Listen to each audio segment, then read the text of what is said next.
Hi friends, എല്ലാവർക്കും നമസ്കാരം. എൻ്റെ യൂട്യൂബ് ചാനലിലേക്ക് സ്വാഗതം. ഇന്നത്തെ റെസിപ്പി ചെറുപയർ തോരനാണ്.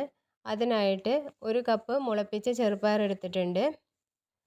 അതിലേക്ക് 3 ടേബിൾ സ്പൂൺ തേങ്ങ ചിരകിയത്, അല്പം കറിവേപ്പില, ഒരു പച്ചമുളക് വട്ടത്തിൽ അരിഞ്ഞത്, 10 ചെറിയ ഉള്ളി വട്ടത്തിൽ അരിഞ്ഞത്, 1/4 ടീസ്പൂൺ മഞ്ഞൾപ്പൊടി. ഇത്രയും ചേർത്ത് ഇളക്കി യോജിപ്പിച്ച് മാറ്റി വയ്ക്കാം.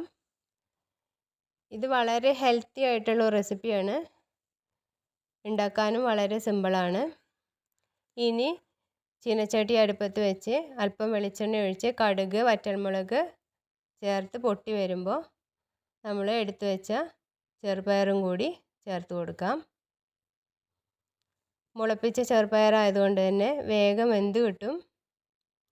ആവശ്യത്തിനുള്ള ഉപ്പ് കൂടി ചേർത്തിളക്കാം.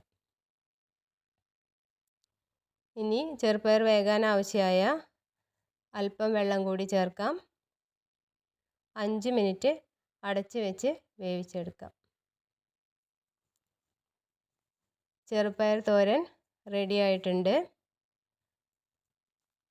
എല്ലാവരും ട്രൈ ചെയ്ത് നോക്കണം.